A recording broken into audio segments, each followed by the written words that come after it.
Now, from WYDC TV, this is Big Fox News at 10.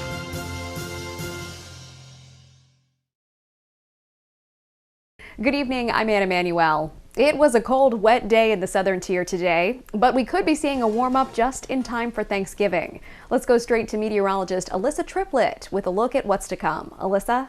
Well, hello and good evening. We did start off the day with a bit of that chill, and that allowed for some areas to even bring in some wintry mixed sleet and some icing, especially off to the east of 81. But what we're seeing is that we're watching actually warming that's taking hold into the overnight, and that's going to hold on as we work into our Turkey Day forecast. But there is going to be another system passing on by that's at least going to bring us some cooling. Will it bring us more of that precipitation? I'll have details in that full forecast coming up in just a few minutes.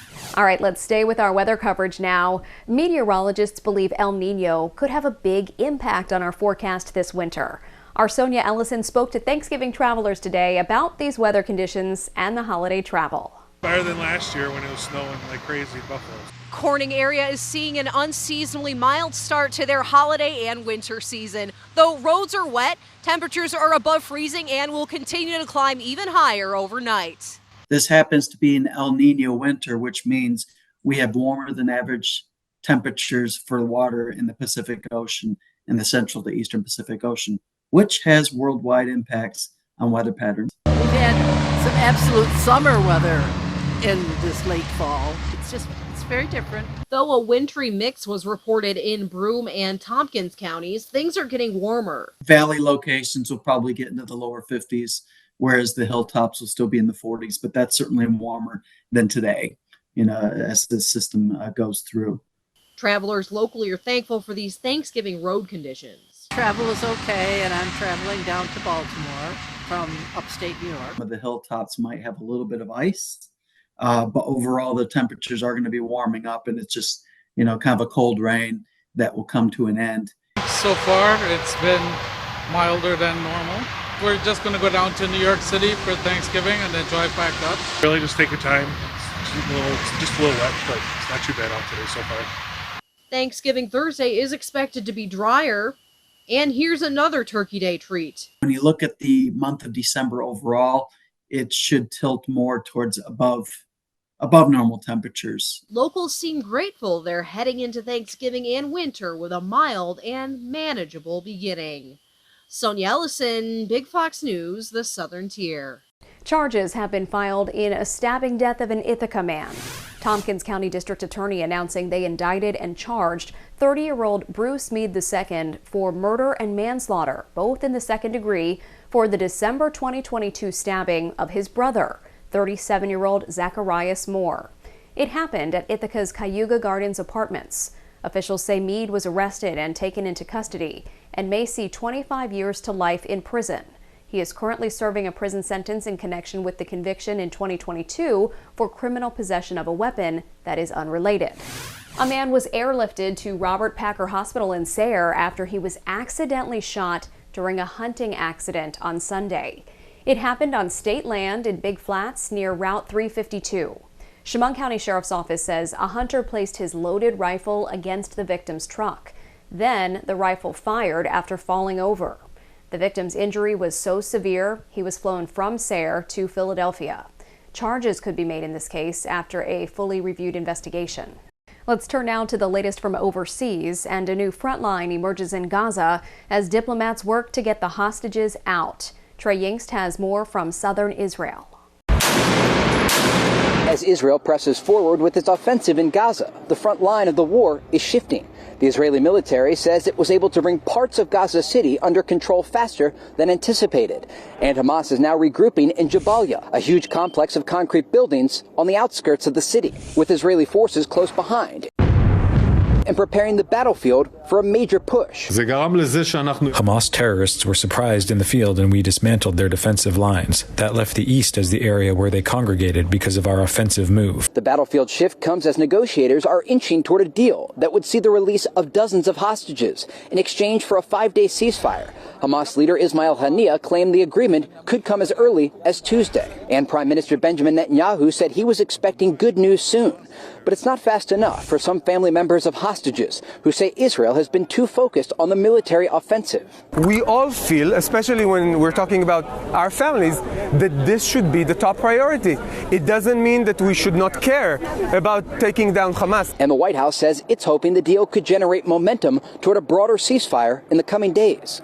As the president has said, as the secretary has said, we want to see longer pauses. We want to see more humanitarian assistance go in. Officials here have repeatedly said there will be no permanent ceasefire until all of the hostages are released. Along the Israel-Gaza border, Trey Yingst, Fox News. Age is a key issue for the 2024 presidential election, and both frontrunners, President Biden and former President Donald Trump, are trying to show voters that they are fit for the Oval Office. Rebecca Castor has more from Washington. President Biden celebrated a milestone Monday, his 81st birthday. But there was no big birthday bash, just a cake with a lot of flames. Biden joking on Instagram, turns out on your 146th birthday, you run out of space for candles. While the president tends to poke fun at his age, it's a real concern for voters. We all know 81-year-olds who are sharp as a tack, right. And unfortunately, for better or for worse, that's not him. I think everybody wants to talk about his age. I think that we want to have people with experience. In an unwelcomed gift, Biden's greatest political rival, former President Trump, released a letter from his doctor Monday reporting he's in, quote, excellent health. Trump is only 3 years younger than Biden, but polls show voters are more concerned over Biden's age. We have to be sharp. If you're in the office of the presidency, we have to be sharp. But Trump is by far the oldest in the GOP field, and his critics aren't letting him forget it. The way that his age manifests is that he sounds more childlike. He forgets things all the time. He confuses who's in office. Ron DeSantis' campaign also launched a, quote, Trump accident tracker, compiling the former president's flubs on the campaign trail. While Trump's doctor says he's healthy, his letter did not provide detailed test results. In Washington, Rebecca Castor, Fox News. The 11th annual Bob Egan Memorial Turkey Day 5K is this Thanksgiving Thursday. The race helps to raise money to benefit Notre Dame High students. Those 8 and up can sign up to walk or run the flat road course that begins at Notre Dame High's school tennis courts and ends on Maple Avenue. The race is $30 to participate. Online registration ended Sunday, but in-person registration is also possible tomorrow from 5 to 8 p.m. at the cafeteria. Participants can also sign up from 7:15 a.m. to the start of the race on Thursday at the John T. Goff Gym. Your complete forecast is next. Here's your local stock market update from Big Fox.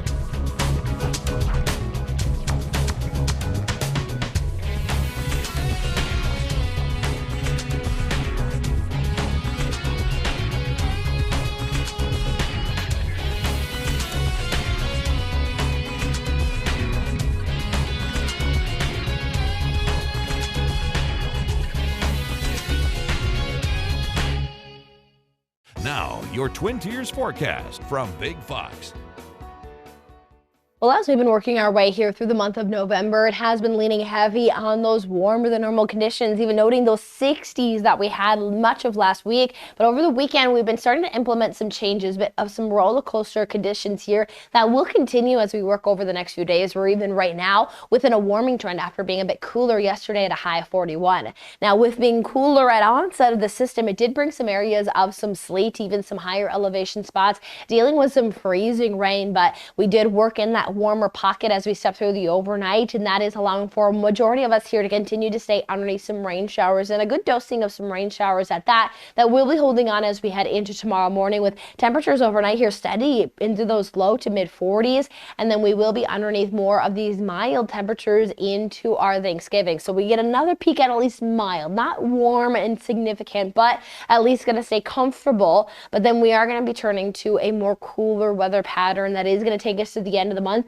as well as noting pretty dry conditions. We haven't really been dealing with any significant winter storm setups yet. We are still early in the winter season again, and we haven't really been feeling much with winter as we've had the 60s around. So we'll keep an eye on both of these trends here as December is again just a little under 10 days out.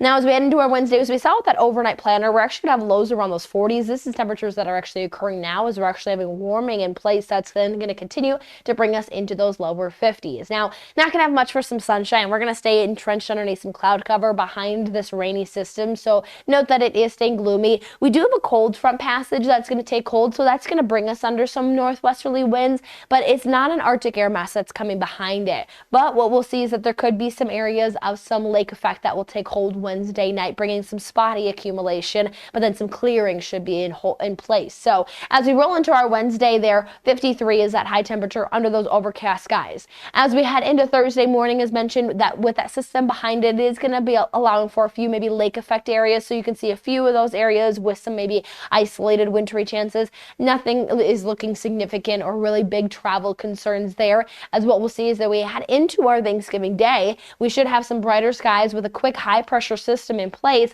bringing us into those upper 40s and lower 50s. So keeping us just slightly warmer than normal. But that will be the last day. Is what we are going to see here is the Thanksgiving setup nationwide is going to be dry conditions here locally, feeding in with this high pressure system. But there is a cold front on approach, and that's what's going to bring those cooler temperatures as we work our way into the weekend and next week. But note, if you are traveling by air, there is a winter storm across especially the Rocky Range, so something to keep in mind that there may be some delays there with that system. But locally, what we'll see is that cold front push those temperatures down into those 30s. We'll stay mainly dry before a weak system arrives Monday morning.